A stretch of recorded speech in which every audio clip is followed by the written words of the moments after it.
স্বাগত বন্ধুরা। আজ আমি শোনাতে যাচ্ছি বিভূতিভূষণ বন্দ্যোপাধ্যায়ের লেখা বিখ্যাত গল্প পুঁই মাচা। সহায়হরি চাটুর্যে উঠানে পা দিয়াই স্ত্রীকে বলিলেন, একটা বড় বাটিকি ঘটি যা হয় কিছু দাও তো, তারক্ষুরও গাছ কেটেছে, একটু ভালো রস আনি। স্ত্রী অন্নপূর্ণা খড়ের রান্নাঘরের দাওয়ায় বসিয়া শীতকালের সকালবেলা নারিকেল তেলের বোতলে ঝাঁটার কাঠটি পুড়িয়া 2 আঙ্গুলের সাহায্যে ঝাঁটার কাঠিলগ্ন জমানো তেলটুকু সংগ্রহ করিয়া চুলে মাখাইতেছিলেন। স্বামীকে দেখিয়া তাড়াতাড়ি গায়ের কাপড় একটু টানিয়া দিলেন মাত্র, কিন্তু বাটি কি ঘটি বাহির করিয়া দিবার জন্য বিন্দুমাত্র আগ্রহ তো দেখাইলেনই না, এমনকি বিশেষ কোনো কথাও বলিলেন না। সহায়হরি অগ্রবর্তী হইয়া বলিলেন, কি হয়েছে, বসে রইলে যে? দাও না একটা ঘটি। আহ, খেন্তি টেন্তি সব কোথায় গেল এরা? তুমি তেল মুখে বুঝি ছোবে না? অন্নপূর্ণা তেলের বোতলটি সরাইয়া স্বামীর দিকে খানিকক্ষণ চাহিয়া রহিলেন। পরে অত্যন্ত শান্ত সুরে জিজ্ঞাসা করিলেন, তুমি মনে মনে কি ঠাউরেছে বলতে পারো? স্ত্রীর অতিরিক্ত রকমের শান্ত সুরে সহায়হরির মনে ভীতির সঞ্চার হইল। ইহা যে ঝড়ের অববহিত পূর্বের আকাশের স্থির ভাব মাত্র, তাহা বুঝিয়া তিনি মরিয়া হইয়া ঝড়ের প্রতীক্ষায় রহিলেন। একটু আমতা আমতা করিয়া কহিলেন, কেন, কি, আবার কি? অন্নপূর্ণা পূর্বাপেক্ষাও শান্ত সুরে বলিলেন, দেখো, রঙ্গ করো না বলছি, ন্যাকামি করতে হয় অন্য সময় করো। তুমি কিছু জানো না কি খোঁজ রাখো না? অত বড় মেয়ে যার ঘরে, সে মাছ ধরে আর রস খেয়ে দিন কাটায় কি করে তা বলতে পারো? গায়ে কি গুজব রটেছে জানো? সহায়হরি আশ্চর্য হইয়া জিজ্ঞাসা করিলেন, কেন, কি গুজব? কি গুজব জিজ্ঞাসা করো গিয়ে চৌধুরীদের বাড়ি। কেবল বাগদি দুলেপাড়ায় ঘুরে ঘুরে জন্ম কাটালে ভদ্রলোকের গায়ে বাস করা যায় না। সমাজে থাকতে হলে সেই রকম মেনে চলতে হয়। সহায়হরি বিস্মিত হইয়া কি বলিতে যাইতেছিলেন, অন্নপূর্ণা পূর্ববৎ সুরেই পুনর্বার বলিয়া উঠিলেন, এক ঘরে করবে গো, তোমাকে এক ঘরে করবে। কাল চৌধুরীদের চণ্ডীমণ্ডপে এসব কথা হয়েছে। আমাদের হাতে ছোঁয়া জল আর কেউ খাবে না। আশীর্বাদ হয়ে মেয়ের বিয়ে হলো না, ও নাকি উচ্ছুগ্য করা মেয়ে। গায়ের কোনো কাজে তোমাকে আর কেউ বলবে না। যাও, ভালোই হয়েছে তোমার। এখন গিয়ে দুলেবাড়ি বাগদিবেড়ি উঠে বসে দিন কাটাও। সহায়হরি তাচ্ছিলের ভাব প্রকাশ করিয়া বলিলেন, এই, আমি বলি না জানি কি ব্যাপার, এক ঘরে? সবাই এক ঘরে করেছেন, এবার বাকি আছেন কালীময় ঠাকুর। ওহ! অন্নপূর্ণা তেলে বেগুনে জ্বলিয়া উঠিলেন, কেন, তোমাকে এক ঘরে করতে বেশি কিছু লাগে নাকি? তুমি কি সমাজের মাথা, না একজন মাতব্বর লোক? চাল নেই, চুলো নেই, এক করার মুরদ নেই, চৌধুরীরা তোমায় এক ঘরে করবে, তার এমন কঠিন কথা কি? আর সত্যি তো, এদিকে ধাড়ি মেয়ে হয়ে উঠল। হঠাৎ স্বর্ণামাইয়া বলিলেন, হলো যে 15 বছরের, বাইরে কমিয়ে বলে বেড়ালে কি হবে? লোকের চোখ নেই? পুনরায় গলা উঠাইয়া বলিলেন, না বিয়ে দেবার গা না কিছু, আমি কি যাব পাত্তর ঠিক করতে? সশরীরে যতক্ষণ স্ত্রীর সম্মুখে বর্তমান থাকিবেন, স্ত্রীর গলার সুর ততক্ষণ কমিবার কোনো সম্ভাবনা নাই বুঝিয়া সহায়হরি দাওয়া হইতে তাড়াতাড়ি একটি কাঁসার বাটি উঠাইয়া লইয়া খিড়কি দুয়ার লক্ষ্য করিয়া যাত্রা করিলেন। কিন্তু খিড়কি দুয়ারের একটু এদিকে কি দেখিয়া হঠাৎ থামিয়া গেলেন এবং আনন্দপূর্ণ স্বরে বলিয়া উঠিলেন, এসব কী রে খেন্তিমা, এসব কোথা থেকে আনলি? ওহ, এ যে 14-15 বছরের একটি মেয়ে আর 2টি ছোট ছোট মেয়ে পিছনে লইয়া বাড়ি ঢুকিল। তাহার হাতে এক বোঝা পুঁইশাক, ডাঁটাগুলি মোটা ও হলদে হলদে। চেহারা দেখিয়া মনে হয় কাহারা পাকা পুঁই গাছ উপড়াইয়া ফেলিয়া উঠানের জঙ্গল তুলিয়া দিতেছিল। মেয়েটি তাহাদের উঠানের জঞ্জাল প্রাণপণে তুলিয়া আনিয়াছে। ছোট মেয়ে দুটির মধ্যে একজনের হাত খালি, অপরটির হাতে গোটা 2-3 পাকা পুঁই পাতা জড়ানো কোনো দ্রব্য। বড় মেয়েটি খুব লম্বা, গোলগাল চেহারা, মাথার চুলগুলো কৃষ্ণ ও অগোছালো, বাতাসে উড়িতেছে। মুখখানা খুব বড়, চোখ দুটো ডাগর ডাগর ও শান্ত। সরু সরু কাচের চুড়িগুলো 2 পয়সা ডজনের একটি সেফটি পিন দিয়া একত্র করিয়া আটকানো। পিনটির বয়স খুঁজিতে যাইলে প্রাগৈতিহাসিক যুগে গিয়া পড়িতে হয়। এই বড় মেয়েটির নামই বোধহয় খেন্তি, কারণ সে তাড়াতাড়ি পিছন ফেরিয়া তাহার পশ্চাৎবর্তিনীর হাত হইতে পুঁই পাতা জড়ানো দ্রব্যটি লইয়া মেলিয়া ধরিয়া বলিল, চিংড়ি মাছ বাবা, গয়াবুড়ির কাছ থেকে রাস্তায় নিলাম, দিতে চায় না, বলে তোমার বাবার কাছে আর দিনকার ধরুন 2 পয়সা বাকি আছে। আমি বললাম, দাও না গয়া পিসি, আমার বাবা কি তোমার 2 পয়সা নিয়ে পালিয়ে যাবে? আর এই পুঁই শাকগুলো ঘাটের ধারে রায় কাকা দিয়ে বললে নিয়ে যা, কেমন মোটা মোটা। অন্নপূর্ণা দাওয়া হইতেই অত্যন্ত ঝাঁজের সহিত চিৎকার করিয়া উঠিলেন, নিয়ে যা! আহা, কি অমর্তই তোমাকে তারা দিয়েছে! পাকা পুইদাটা কাঠ হয়ে গিয়েছে, 2 দিন পরে ফেলে দিত, নিয়ে যা! আর উনি তাদের আগাছা উঠিয়ে নিয়ে এসেছেন।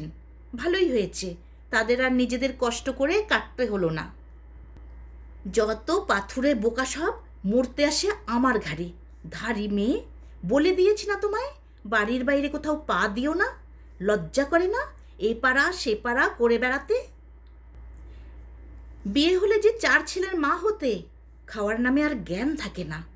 কোথায় শাক, কোথায় বেগুন, আর একজন বেড়াচ্ছেন কোথায় রস, কোথায় ছাই, কোথায় পাশ। ফেল বলছি, ওসব ফেল। মেয়েটি শান্ত অথচ ভয় মিশ্রিত দৃষ্টিতে মার দিকে চাহিয়া হাতের বাঁধন আলগা করিয়া দিল। পুঁইশাকের বোঝা মাটিতে পড়িয়া গেল। অন্নপূর্ণা বকিয়া চলিলেন, যাতরাধি, ওই আপদগুলো টেনে খিড়কির পুকুরের ধারে ফেলে দিয়া এত। ফের যদি বাড়ির বার হতে দেখেছি, তবে ঠ্যাং খোড়া না করিত। বোঝা মাটিতে পড়িয়া গিয়াছিল। ছোট মেয়েটি কলের পুতুলের মতন সেগুলি তুলিয়া লইয়া খিড়কি অভিমুখে চলিল। কিন্তু ছোট মেয়ে অত বড় বোঝা আঁকড়াইতে পারিল না। অনেকগুলি ডাটা এদিকে ওদিকে ঝুলিতে ঝুলিতে চলিল। সহায় হরির ছেলেমেয়েরা তাহাদের মাকে অত্যন্ত ভয় করিত।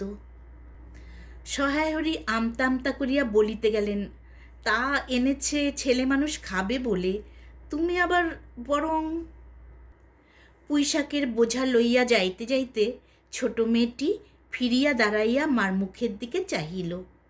অন্নপূর্ণা তাহার দিকে চাহিয়া বলিলেন, না না, নিয়ে যা, খেতে হবে না। মেয়ে মানুষের আবার অত নোলা কিসের? এক পাড়া থেকে আর এক পাড়ায় নিয়ে আসবে 2 পাকা পুঁইশাক ভিক্ষে করে। যা যা, তুই যা, দূর করে বনে দিয়ায়। সহায় হরি বড় মেয়ের মুখের দিকে চাহিয়া দেখিলেন, তাহার চোখ দুটা জলে ভরিয়া আসিয়াছে। তার মনে বড় কষ্ট হইল।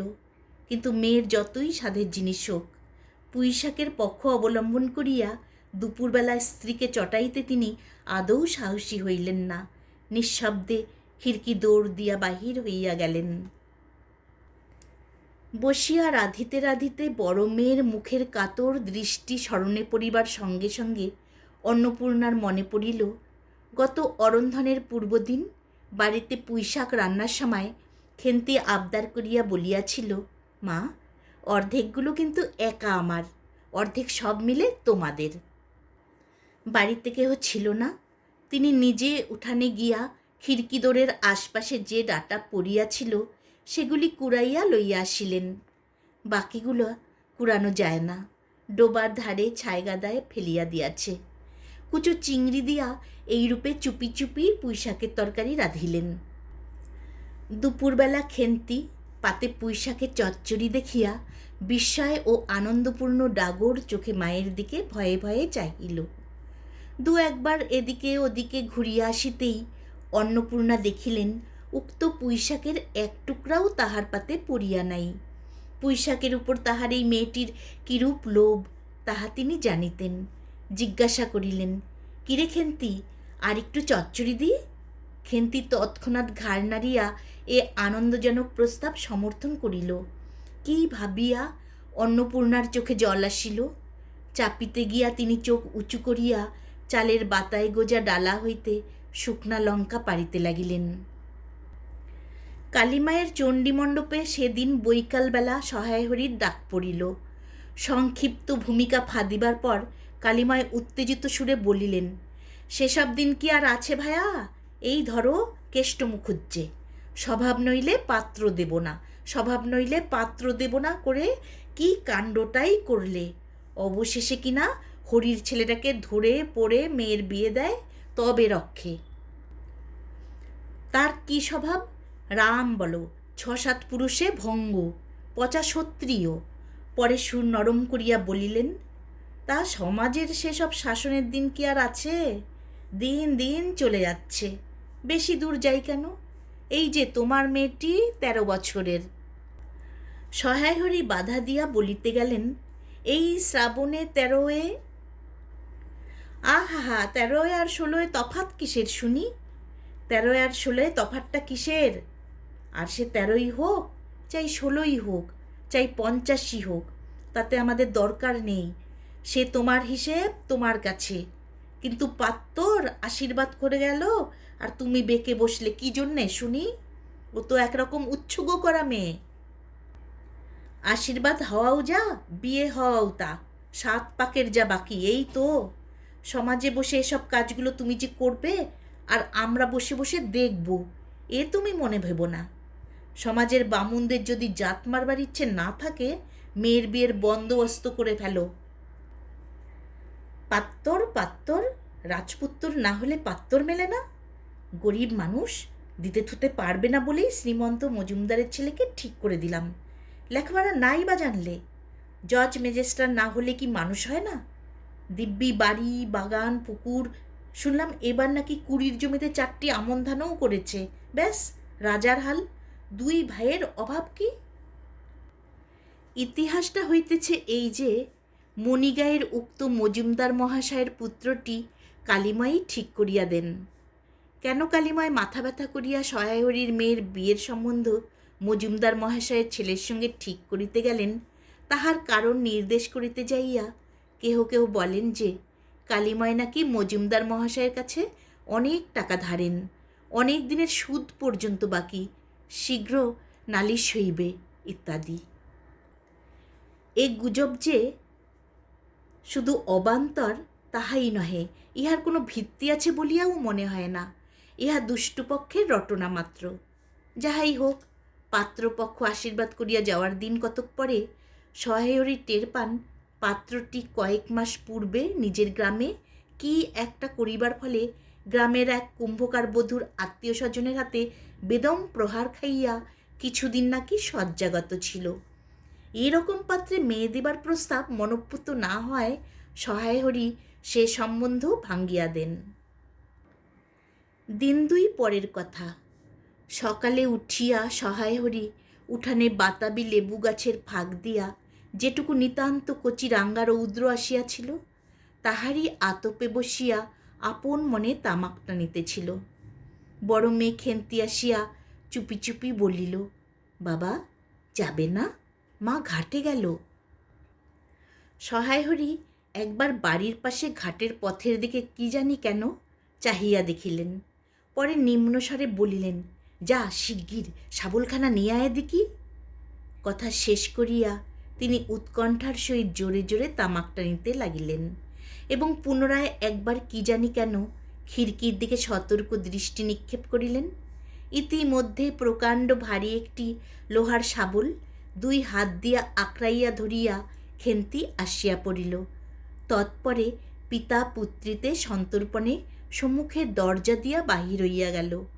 ইহাদের ভাব দেখিয়া মনে হইতেছিল ইহারা কাহারও ঘরে শীত দিবার উদ্দেশ্যে চলিয়াছে। অন্নপূর্ণা স্নান করিয়া সবে কাপড় ছাড়িয়া উনুন ধরাইবার জোগাড় করিতেছেন। মুখুজ্জে বাড়ির ছোট খুকি দুর্গা আসিয়া বলিল, খুড়িমা, মা বলে দিলে খুড়িমাকে গিয়ে বল, মা ছোবে না, তুমি আমাদের নবান্নটা মেখে আর ইতুর ঘটগুলো বার করে দিয়ে আসবে। মুখুজ্জে বাড়ি ও পাড়ায় যাইবার পথের বাধারে এক জায়গায় শ্যাওড়া, বনভাট, রাংচিতা, বনচালতা গাছের ঘন বন। শীতের সকালে এক প্রকার লতাপাতার ঘন গন্ধ বন হইতে বাহির হইতেছিল। একটা লেজঝোলা হলদে পাখি আমড়া গাছের এ ডাল হইতে ও ডালে যাইতেছে। দুর্গা আঙ্গুল দিয়া দেখাইয়া বলিল, খুড়িমা খুড়িমা, ওই যে কেমন পাখিটা। পাখি দেখিতে গিয়া অন্নপূর্ণা কিন্তু আর একটা জিনিস লক্ষ্য করিলেন। ঘন বনটার মধ্যে কোথাও এতক্ষণ খুব খুব করিয়া আওয়াজ হইতেছিল, কি যেন কি খুঁড়িতেছে। দুর্গার কথার পরেই হঠাৎ সেটা বন্ধ হইয়া গেল।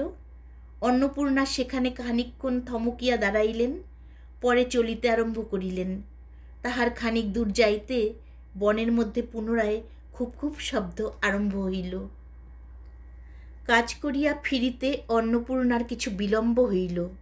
বাড়ি ফিরিয়া দেখিলেন খেন্তি উঠানে রৌদ্রে বসিয়া তেলের বাটি সম্মুখে লইয়া খোপা খুলিতেছে। তিনি তীক্ষ্ণ দৃষ্টিতে মেয়ের দিকে চাহিয়া দেখিয়া বলিলেন, এখনও নাইতে যাইসনিস যে? কোথায় ছিলি এতক্ষণ? খেন্তি তাড়াতাড়ি উত্তর দিল, এই যে যাই মা, এক্ষুনি যাব আর আসব। খেন্তি স্নান করিতে যাইবার একটুখানি পরেই সহায়হরি সোৎসাহে 15-16 সের ভারী একটা মেটে আলু ঘাড়ে করিয়া কোথা হইতে আসিয়া উপস্থিত হইলেন এবং সম্মুখে স্ত্রীকে দেখিয়া কৈফিয়তের দৃষ্টিতে সেই দিকে চাহিয়াই বলিয়া উঠিলেন, ওই ও পাড়ার ময়সা চৌকিদার রোজই বলে, কর্তা ঠাকুর, তোমার বাপ থাকতে তবু মাসে মাসে এদিকে তোমাদের পায়ের ধুলো পড়তো, তা আজকাল তো তোমরা আর আসো না।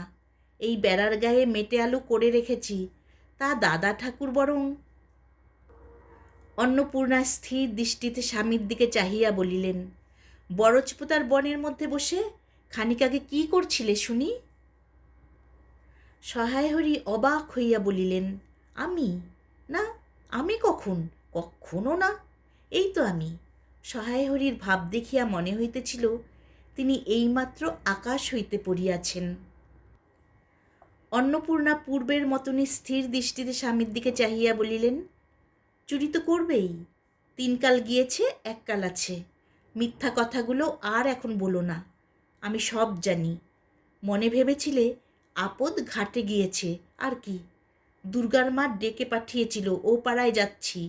শুনলাম বরজপোতার বনের মধ্যে কী সব খুব খুব শব্দ, তখনই আমি বুঝতে পেরেছি। সারা পেয়ে শব্দ বন্ধ হয়ে গেল, যেই আবার খানিক দূর গেলাম আবার দেখি শব্দ। তোমার তো ইহকালও নেই, পরকালও নেই, চুরি করতে ডাকাতি করতে যা করতে ইচ্ছা হয় করো, কিন্তু মেয়েটাকে আবার এর মধ্যে নিয়ে গিয়ে ওর মাথা খাওয়া কিসের জন্যে?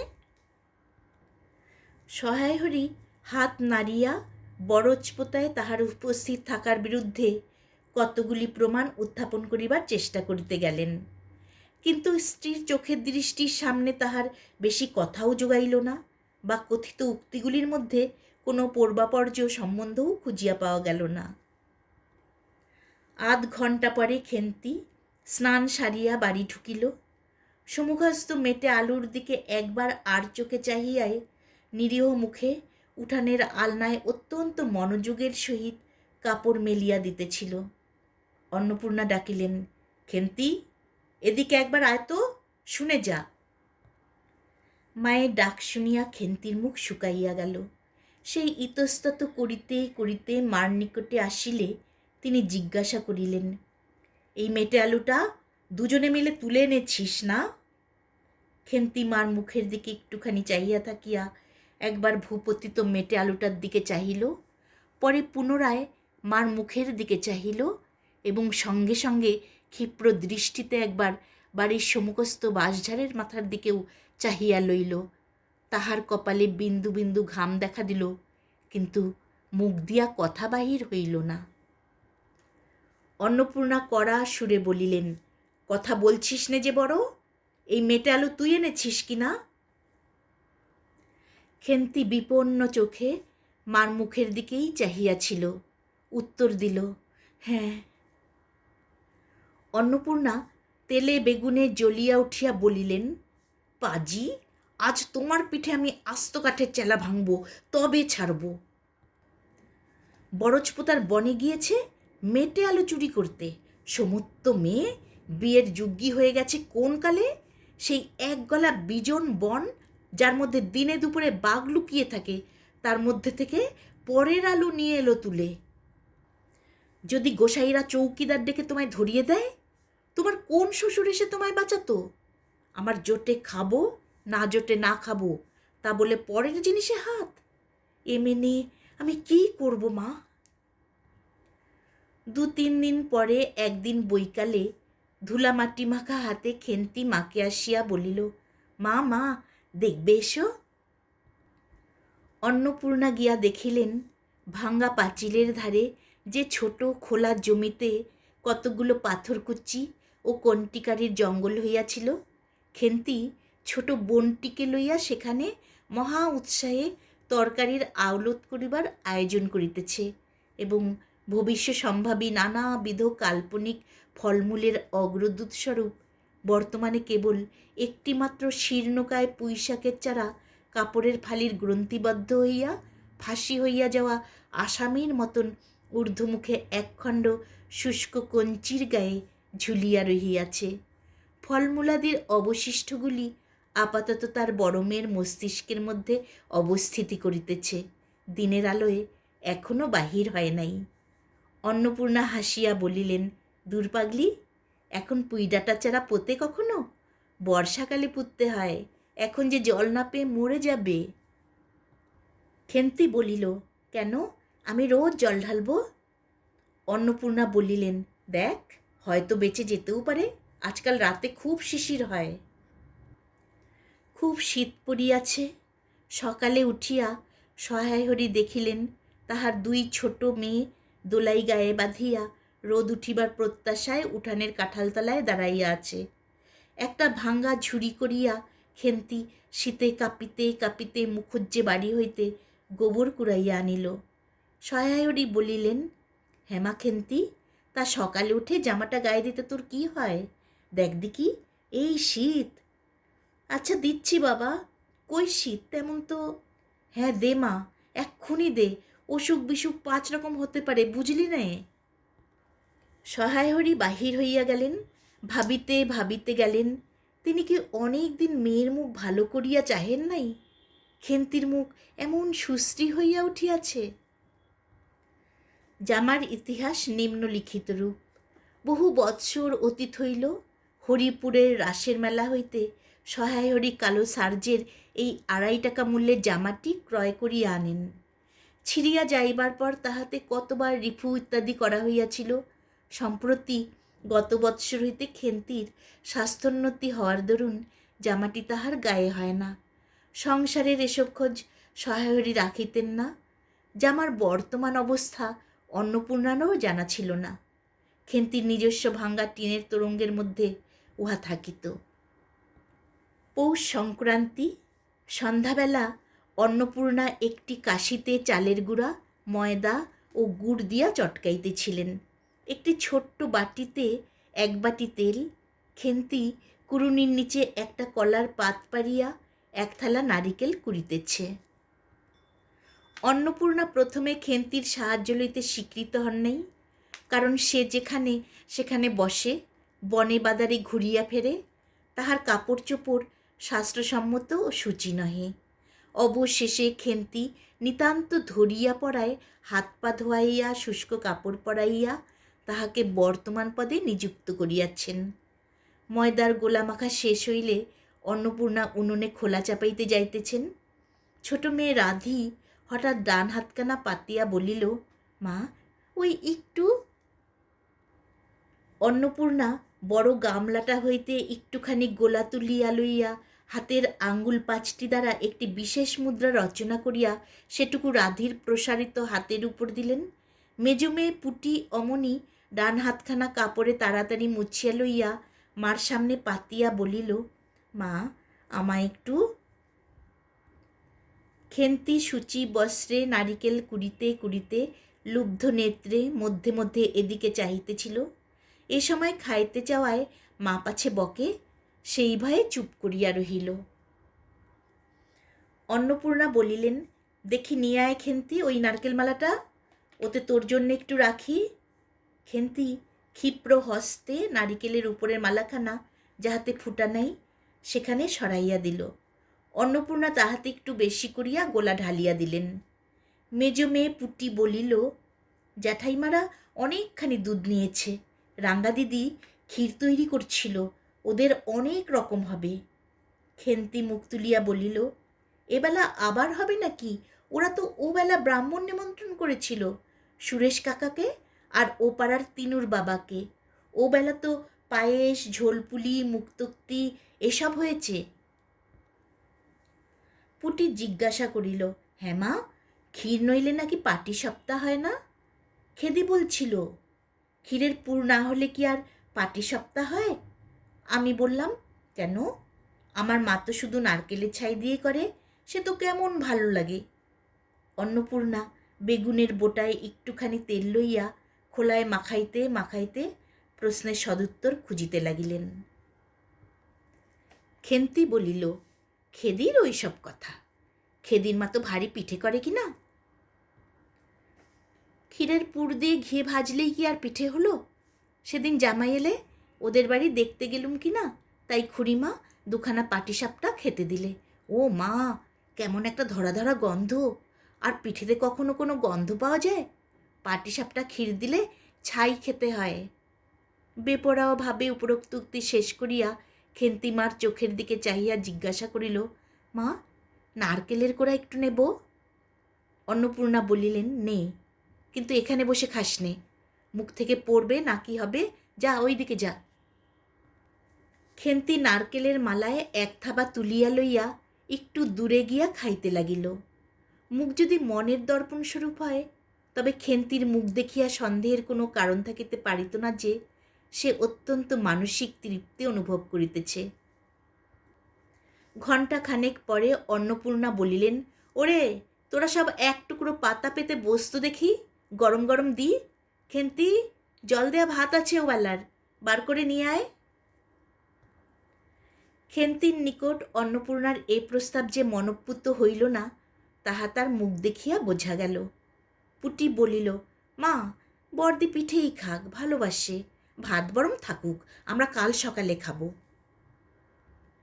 খান কয়েক খাইবার পরেই মেজ মেয়ে পুটি খাইতে চাহিল না, সে নাকি অধিক মিষ্টি খাইতে পারে না। সকলের খাওয়া শেষ হইয়া গেলেও খেন্তি তখনও খাইতেছে। সে মুখ বুজিয়া শান্তভাবে খায়, বড় একটা কথা কহে না। অন্নপূর্ণা দেখিলেন সে কম করিয়াও 18-19 খানা খাইয়াছে। জিজ্ঞাসা করিলেন, খেন্তি, আর নিবি? খেন্তি খাইতে খাইতে শান্তভাবে সম্মতিসূচক ঘাড় নাড়িল। অন্নপূর্ণা তাহাকে আরও খান কয়েক দিলেন। খেন্তির মুখ চোখ ঈষৎ উজ্জ্বল দেখাইল, হাসি ভরা চোখে মার দিকে চাহিয়া বলিল, বেশ খেতে হয়েছে মা, তুমি ওই যে কেমন ফেনিয়ে নাও, ওতেই কিন্তু। সে পুনরায় খাইতে লাগিল। অন্নপূর্ণা হাতা খুন্তি চুলি তুলিতে তুলিতে সস্নেহে তার এই শান্ত নিরীহ একটু অধিক মাত্রায় ভোজনপুটু মেয়েটির দিকে চাহিয়া রহিলেন। মনে মনে ভাবিলেন, খেন্তি আমার যার ঘরে যাবে তাদের অনেক সুখ দেবে, এমন ভালো মানুষ, কাজকর্মে বকো, মারো, গাল দাও, টু শব্দটি মুখে নেই, উঁচু কথা কখনো কেউ শোনেনি।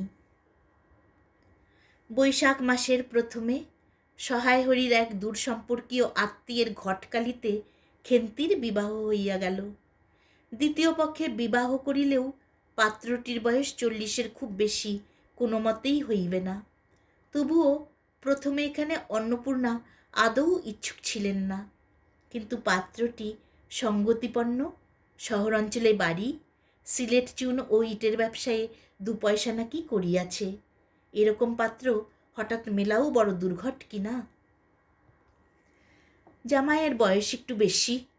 প্রথমে অন্নপূর্ণা জামাইয়ের সম্মুখে বাহির হইতে একটু সংকোচ বোধ করিতেছিলেন, পরে পাছে খেন্তির মনে কষ্ট হয়, এই জন্য বরণের সময় তিনি খেন্তির সুস্পুষ্ট হস্তখানি ধরিয়া জামাইয়ের হাতে তুলিয়া দিলেন। চোখের জলে তাহার গলা বন্ধ হইয়া আসিল, কিছু বলিতে পারিলেন না। বাড়ির বাহির হইয়া আমলকিতলায় বেহারারা সুবিধা করিয়া লইবার জন্য বরের পালকি একবার নামাইল। অন্নপূর্ণা চাহিয়া দেখিলেন, বেড়ার ধারের নীল রঙের মেদি ফুলের গুচ্ছগুলি যেখানে নত হইয়া আছে, খেন্তির কম দামের বালুচরের রাঙ্গাচিলির আঁচলখানা পালকির বাহির হইয়া সেখানে লুটাইতেছে। তার এই অত্যন্ত অগোছালো, নিতান্ত নিরীহ এবং একটু অধিক মাত্রায় ভোজনপুটু মেয়েটিকে পরের ঘরে অপরিচিত মহলে পাঠাইতে তার বুক উদ্বেল হইয়া উঠিতেছিল। খেন্তিকে কি অপরে ঠিক বুঝিবে? যাইবার সময়ে খেন্তি চোখের জলে ভাসিতে ভাসিতে সান্ত্বনার সুরে বলিয়াছিল, মা, আষাঢ় মাসেই আমাকে এনো, বাবাকে পাঠিয়ে দিও, 2 মাস তো। ও পাড়ার ঠান্ডিদি বলিলেন, তোর বাবা তোর বাড়ি যাবে কেন রে? আগে নাতি হোক তবে তো। খেন্তির মুখ লজ্জায় রাঙ্গা হইয়া উঠিল। জলভরা ডাগর চোখের উপর একটুখানি লাজুক হাসির আভা মাখাইয়া সে একগুঁয়েমে সুরে বলিল, না, যাবে না বই কি, দেখো কেমন না যান। ফাল্গুন চৈত্র মাসের বৈকালবেলা উঠানের মাচায় রৌদ্রে দেয়া আমসত্ত্ব তুলিতে তুলিতে অন্নপূর্ণার মন হু হু করিত। তার অনাচারী লোভী মেয়েটি আজ বাড়িতে নাই, যে কোথা হইতে বেড়াইয়া আসিয়া লজ্জাহীনার মতন হাতখানি পাতিয়া মিনতির সুরে অমনি বলিবে, মা, বলবো একটা কথা, ওই কোনটা ছিঁড়ে একটুখানি। 1 বছরের উপর হইয়া গিয়াছে, পুনরায় আষাঢ় মাস, বর্ষা বেশ নামিয়াছে। ঘরের দাওয়ায় বসিয়া সহায় হরি প্রতিবেশী বিষ্ণু সরকারের সহিত কথা বলিতেছেন। সহায় হরি তামাক সাজিতে সাজিতে বলিলেন, ও তুমি ধরে রাখো, ওরকম হবেই দাদা। আমাদের অবস্থার লোকের ওর চেয়ে ভালো কি আর জুটবে? বিষ্ণু সরকার তালপাতার চাটাইয়ের উপর উবু হইয়া বসিয়াছিলেন। দূর হইতে দেখিলে মনে হইবার কথা তিনি রুটি করিবার জন্য ময়দা চটকাইতেছেন। গলা পরিষ্কার করিয়া বলিলেন, না, সব তো আর, তাছাড়া আমি যা দেব নগদই দেব। তোমার মেয়েটির হয়েছিল কি? সহায় হরি হুকাটায় 5-6টি টান দিয়া কাশিতে কাশিতে বলিলেন, বসন্ত হয়েছিল শুনলাম। ব্যাপার কি দাঁড়ালো বুঝলে? মেয়ে তো কিছুতেই পাঠাতে চায় না। 250 টাকা বাকি ছিল, বললে ও টাকা আগে দাও তবে মেয়ে নিয়ে যাও। একেবারে চামার। তারপর বললাম, টাকাটা ভায়া ক্রমে ক্রমে দিচ্ছি। পুজোর তত্ত্ব কম করেও 30 টাকার কমে হবে না ভেবে দেখলাম কি না। মেয়ের নানা নিন্দে ওঠালে, ছোট লোকের মেয়ের মতন চলে, হাবাতে ঘরের মতো খায়, আরও কত কি। পৌষ মাসে দেখতে গেলাম, মেয়েটাকে ফেলে থাকতে পারতাম না, বুঝলে। সহায় হরি হঠাৎ কথা বন্ধ করিয়া জোরে মিনিট কতক ধরিয়া হুকায় টান দিতে লাগিলেন। কিছুক্ষণ দুজনের কোনো কথা শোনা গেল না। অল্পক্ষণ পরে বিষ্ণু সরকার বলিলেন, তারপর? আমার স্ত্রী অত্যন্ত কান্নাকাটি করতে পৌষ মাসে দেখতে গেলাম। মেয়েটার যে অবস্থা করেছে! শাশুড়িটা শুনিয়ে শুনিয়ে বলতে লাগলো, না জেনে শুনে ছোট লোকের সঙ্গে কুটুম্বিতে করলে এরকমই হয়, যেমনি মেয়ে তেমনি বাপ। পৌষ মাসের দিনে মেয়ে দেখতে এলেন শুধু হাতে। পরে বিষ্ণু সরকারের দিকে চাহিয়া বলিলেন, বলি, আমরা ছোট লোক কি বড় লোক, তোমার তো সরকার খুঁড়ো জানতে বাকি নেই। বলি, পরমেশ্বর চাটুর্যের নামে নীলকুচির আমলে এ অঞ্চলে বাঘে গরুতে 1 ঘাটে জল খেয়েছে। আজই না হয় আমি প্রাচীন। আভিজাত্যের গৌরবে সহায়রী শুষ্ক স্বরে হা হা করিয়া খানিকটা শুষ্ক হাস্য করিলেন। বিষ্ণু সরকার সমর্থন সূচক একটা অস্পষ্ট শব্দ করিয়া বার কতক ঘাড় নাড়িলেন। তারপর ফাল্গুন মাসেই তার বসন্ত হলো। এমন চামার বসন্ত গায়ে। টালায় আমার এক দূর সম্পর্কের বোন আছে, একবার কালীঘাটে পুজো দিতে এসে তার খোঁজ পেয়েছিল, তারই ওখানে ফেলে রেখে গেল। আমায় না একটা সংবাদ, না কিছু। তারা আমায় সংবাদ দেয়, তা আমি গিয়ে দেখতে পাওনি। না, এমনই চামার। গহনাগুলো অসুখ অবস্থাতেই গা থেকে খুলে নিয়ে তবে টালায় পাঠিয়ে দিয়েছে। যাক, তা চলো যাওয়া যাক, বেলা গেল। চার কি ঠিক করলে? পিঁপড়ের টোপে মুড়ির চার তো সুবিধা হবে না। তারপর কয়েক মাস কাটিয়া গিয়াছে। আজ আবার পৌষ পার্বণের দিন। এবার পৌষ মাসের শেষাশেষি এত শীত পড়িয়াছে যে এরূপ শীত তাহারা কখনও জ্ঞানে দেখেন নাই। সন্ধ্যার সময় রান্নাঘরের মধ্যে বসিয়া অন্নপূর্ণা সরু চাকলি পিঠের জন্য চালের গুঁড়ার গোলা তৈয়ারি করিতেছেন। পুটি ও রাধি উনুনের পাশে বসিয়া আগুন পোহাইতেছে। রাধি বলিতেছে, আর একটু জল দিতে হবে মা, অত ঘন করে ফেললে কেন? পুটি বলিল, আচ্ছা মা, ওতে একটু নুন দিলে হয় না? ও মা, দেখো মা, রাধির দোলাই কোথায় ঝুলছে, এক্ষুনি ধরে উঠবে। অন্নপূর্ণা বলিয়া উঠিলেন, সরে এসে বসো মা, আগুনের ঘাড়ে গিয়ে না বসলে কি আগুন পোহানো হয় না? এই দিকে আয়। গোলা তৈয়ারি হইয়া গেলে খোলা আগুনে চড়াইয়া অন্নপূর্ণা গোলা ঢালিয়া মুচি দিয়া চাপিয়া ধরিলেন। দেখিতে দেখিতে মিঠে আছে পিঠে টোপরের মতন ফুলিয়া উঠিল। পুটি বলিল, মা দাও, প্রথম পিঠেখানা কানাচে সারা ষষ্ঠীকে ফেলে দিয়ে আসি। অন্নপূর্ণা বলিলেন, একা যাস নে, রাধিকে নিয়ে যা। খুব জ্যোৎস্না উঠিয়াছিল। বাড়ির পিছনে সারা গাছের ঝোপের মাথায় তেলাকুচা লতার থলো থলো সাদা ফুলের মধ্যে জ্যোৎস্না আটকিয়া রহিয়াছে। পুটি ও রাধি খিড়কি দোর খুলিতেই একটা শিয়াল শুকনো পাতায় খসখস করিতে করিতে ঘন ঝোপের মধ্যে ছুটিয়া পালাইল। পুটি পিঠেখানা জোর করিয়া ছুঁড়িয়া ঝোপের মাথায় ফেলিয়া দিল। তাহার পর চারিধারের নির্জন বাঁশবনের নিস্তব্ধতায় ভয় পাইয়া ছেলে মানুষ পিছু হটিয়া আসিয়া খিড়কি দরজার মধ্যে ঢুকিয়া পড়িয়া তাড়াতাড়ি দ্বার বন্ধ করিয়া দিল। পুটি ও রাধি ফিরিয়া আসিলে অন্নপূর্ণা জিজ্ঞাসা করিলেন, দিলে? পুটি বলিল, হ্যাঁ মা, তুমি আর বছর যেখান থেকে নেবুর চারা তুলে এনেছিলে সেখানে ফেলে দিলাম। তারপর সে রাত্রে অনেকক্ষণ কাটিয়া গেল। পিঠে গড়া প্রায় শেষ হইয়া আসিয়াছে। রাতও তখন খুব বেশি। জ্যোৎস্নার আলোয় বাড়ির পিছনের বনে অনেকক্ষণ ধরিয়া একটা কাঠঠোকরা পাখি ঠাকুরের শব্দ করিতেছিল। তাহার স্বরটাও যেন ক্রমে তন্দ্রালু হইয়া পড়িতেছে। দুই বোনের খাইবার জন্য কলার পাতা চিরিতে চিরিতে পুটি অন্যমনস্কভাবে হঠাৎ বলিয়া উঠিল, দিদি বড় ভালোবাসত। তিনজনেই খানিকক্ষণ নির্বাক হইয়া বসিয়া রহিল। তাহার পর তাহাদের তিনজনেরই দৃষ্টি কেমন করিয়া আপনা আপনি উঠানের এক কোণে আবদ্ধ হইয়া পড়িল। সেখানে বাড়ির সেই লোভী মেয়েটির লোভের স্মৃতি পাতায় পাতায় শিরায় শিরায় জড়াইয়া তাহার কত সাধের নিজের হাতে পোতা পুঁই গাছটি মাচা জুড়িয়া বাড়িয়া উঠিয়াছে। বর্ষার জল ও কার্তিক মাসের শিশির লইয়া কচি কচি সবুজ ডগাগুলি মাচাতে সব ধরে নাই, মাচা হইতে বাহির হইয়া দুলিতেছে। সুপুষ্ট নধর প্রবর্ধমান জীবনের লাবণ্যে ভরপুর।